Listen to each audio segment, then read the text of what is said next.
आंधी आने दो या आने दो तूफान, आंधी आने दो या आने दो तूफान, वो नैया क्या डूबेगी जिसमें है यीशु महान। राहों में कांटे अगर हो, रुकना नहीं, चलते जाना, यीशु तेरे साथ है, ये तू विश्वास करना। Good morning, praise the Lord. दिन की शुरुआत परमेश्वर के वचन के साथ आप सब प्रिय भाई बहनों का इस प्रातःकालीन वचन मनन में स्वागत करता हूं।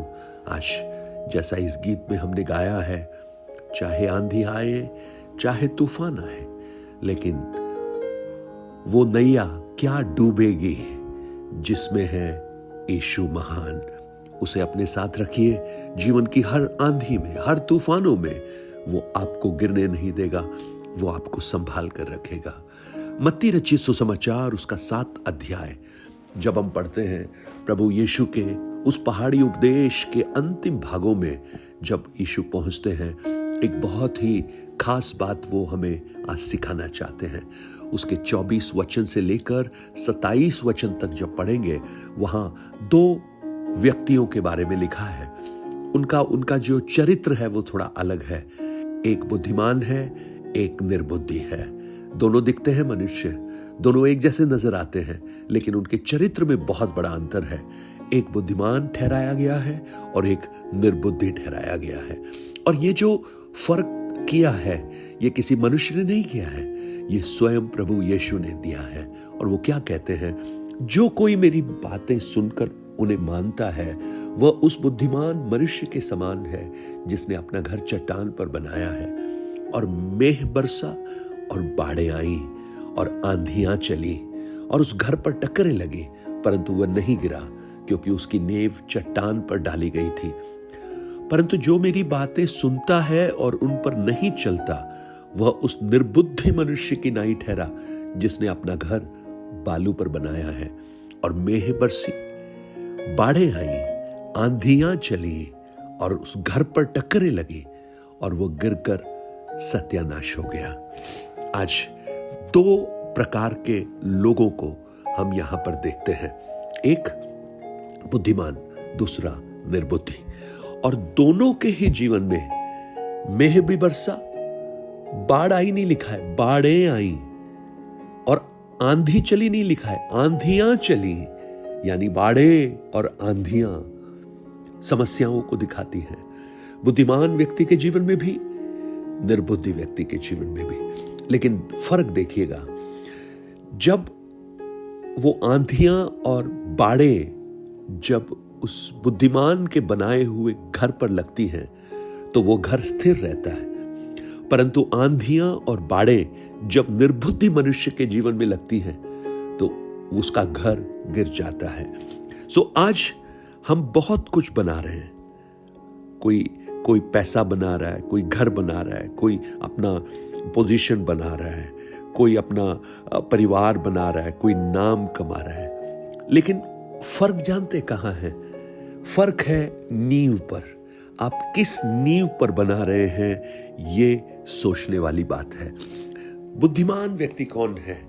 जो वचन को सुनता है, उसे मानता है और उस आज्ञा का पालन करता है। उसके पास सिर्फ ज्ञान ही नहीं है, परंतु आज्ञाकारिता भी है। आज बहुत से लोग हैं जो बहुत ज्ञानी है परमेश्वर के वचन में। वो कहते हैं हमें सब कुछ आता है। अरे, उत्पत्ति से लेकर प्रकाशित वाक्य तक हमें आता है। लेकिन पता है दिक्कत क्या है? वो सुनते हैं, सुनाते भी हैं, परंतु वो मानते नहीं हैं। उनके जीवन में वचन प्रभावशाली कार्य नहीं करता, उनका जीवन बदलता नहीं है। आप उनको चर्च में देखते हैं, वो हर आराधना में होते हैं, वो संदेश को सुनते भी हैं, परंतु सिर्फ सुनते हैं, वो मानते नहीं हैं। आज मैं आपसे पूछना चाहता हूं, आप केवल चर्च में जाते हैं या चर्च के अंदर जो वचन है वो आपके अंदर आता है? ये बहुत महत्वपूर्ण है। बहुत से लोग जाते तो हैं लेकिन वचन उनके अंदर नहीं घुसता। बहुत से लोग जाते हैं लोगों से मिलने के लिए, क्रिटिसाइज करने के लिए, कमियां निकालने के लिए, पास्टर क्या बोल रहे हैं उसके अंदर कुछ टीका टिप्पणी करने के लिए, खाना क्या है उसके बारे में बुराई करने के लिए। बहुत से लोग जाते हैं सोशल, अपना एक गैदरिंग के लिए, मिलेंगे, बात करेंगे, खाना होगा, खाना खाएंगे, थोड़ा सा एंजॉय करेंगे। लेकिन आज मैं आपसे पूछना चाहता हूं, आप वहां जाते क्यों हैं? अगर आप जाने के बाद भी वो वचन आपके अंदर नहीं जा रहा है और आप उनको नहीं मान रहे हैं, तो विश्वास कीजिए आपका घर बालू के ऊपर बन रहा है।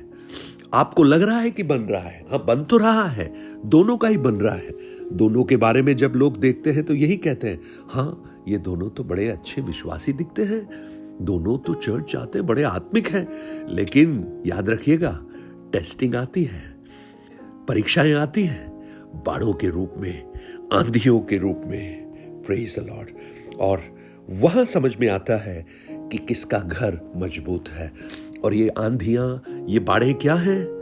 ये आपके जीवन की बीमारियां के रूप में आ सकती हैं, आर्थिक संकट के रूप में आ सकती हैं, पारिवारिक समस्याओं के रूप में आ सकती हैं, आपकी निराशा के रूप में आ सकती हैं, आपके जीवन की असफलताओं के रूप में आ सकती हैं, आपको लोग रिजेक्ट करें इस रूप में आ सकती हैं।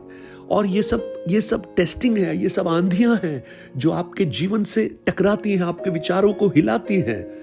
परंतु याद रखिएगा, अगर आपका घर, आपने अपने आत्मिक जीवन को मसीह यीशु नाम की चट्टान पर बनाया है, उसके वचन पर बनाया है, तो आपका घर खड़ा रहेगा। परंतु जो निर्बुद्धि हैं, वो कभी अपने आप को निर्बुद्धि नहीं बोलते, वो तो अपने आप को ज्यादा बुद्धिमान बोलते हैं। उनको लगता है उनसे ज्यादा बुद्धिमान कोई है ही नहीं। लेकिन अफसोस, वो सबसे ज्यादा निर्बुद्धि हैं। Praise the Lord. और जब उनके जीवन में गिरती है ये आंधियां और तूफानें, वो गिर जाते हैं। Praise the Lord. ये गिरना और नहीं गिरना, इसका अर्थ क्या है?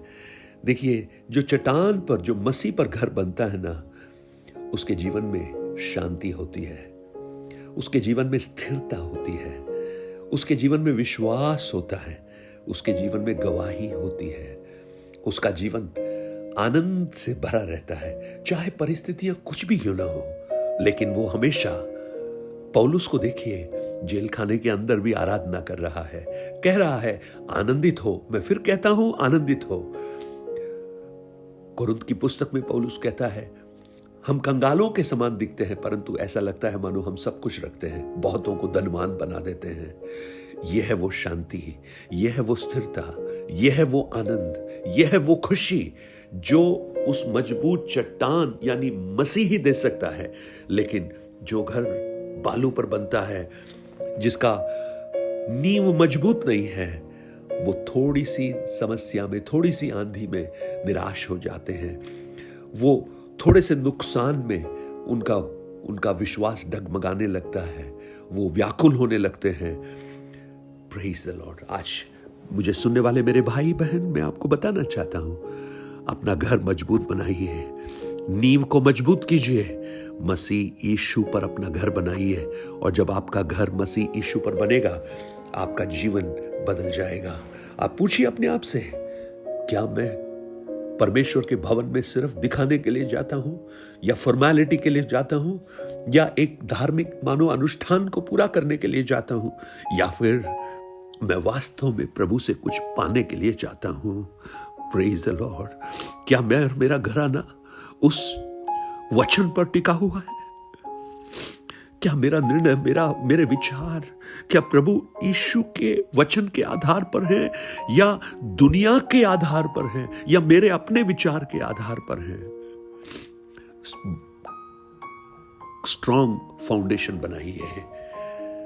स्ट्रॉन्ग फाउंडेशन है परमेश्वर के साथ एक गहरा संबंध, परमेश्वर के वचन के साथ एक गहरा प्रेम, प्रार्थना में समय व्यतीत करना और उस वचन को जीवन में लागू करना, परमेश्वर की आज्ञा का पालन करना। और जब आप ऐसा करते हैं, आपका आत्मिक जीवन एक मजबूत चट्टान पर बनने लगता है और आप कभी भी निराश नहीं होते। आप किस पर नींव बना रहे हो? आज आपसे मैं पूछना चाहता हूं। निश्चित रूप से तूफान आएंगे, बुद्धिमान के जीवन में भी आएंगे, निर्बुद्धि के जीवन में भी आएंगे, परंतु अपने आप से प्रश्न पूछिए, क्या आपके अंदर वचन गया है या आप सिर्फ चर्च के अंदर गए हैं? बुद्धिमान बनिए। आज मैं आपको बड़ी नम्रता के साथ में, मुझे सुनने वाले कुछ सो कॉल्ड बहुत बुद्धिमान आत्मिक भाई बहन होंगे, आज मैं आपसे बड़ी नम्रता के साथ में पूछना चाहता हूं, क्या आप बुद्धिमान हैं या आप निर्बुद्धि हैं? आज आप अपने आप को प्रूव कर सकते हैं बुद्धिमान, लेकिन याद रखिएगा, एक है जिसके सामने आप जैसे हैं वैसे आपको खड़ा होना पड़ेगा। आपका कुछ भी छुपेगा नहीं। आप जो कर रहे हैं वो सिद्ध करेगा कि आपका घर चट्टान पर है या आपका घर बालू पर है। पिता, हम आपको धन्यवाद देते हैं आज के इस दिन के लिए। हम सिर्फ सुनने वाले नहीं प्रभु, उस पर चलने वाले बने। हमारा घर चट्टान पर स्थापित हो प्रभु जी। और अगर हमारे जीवन में आज कुछ भी ऐसी बातें हैं जो हमें बुद्धिमान दिखाने की कोशिश करती हैं परंतु हम निर्बुद्धि हैं, ऐसे परिस्थितियों में हमें बदल दे प्रभु। हमारा घर भी मजबूत घर बने जिससे हम खड़े रहें। प्रभु यीशु के नाम से मांगता हूं, आमीन आमीन। God bless you. प्रभु आपको बहुत दया से आशीष दे। और मैं प्रभु में ये विश्वास करता हूं, आज का ये वचन हम में से बहुतों के लिए एक करेक्शन का, एक सुधार का वचन बने। और अगर आप ये सोचकर इस वचन को सुन रहे हैं कि मुझे सिर्फ सुनना है, तो आप सुनकर इसे भूल जाएंगे। परंतु अगर ये सोचकर आप सुन रहे हैं कि आज प्रभु की आत्मा मुझसे कुछ बात कर रही है, मुझे उस मजबूती की ओर ले जाना चाहती है, मुझे स्थिरता की ओर ले जाना चाहती है, मैं उस पर अमल करने के लिए तैयार हूं, पवित्र आत्मा मुझे बदल, तो विश्वास कीजिए ये वचन आपके जीवन में बहुत बड़ी आशीषों को लेकर आएगा। God bless you. और इन वचनों को औरों तक पहुंचाकर इस सेवकाई को सहयोग कर सकते हैं। Have a blessed day. God bless you.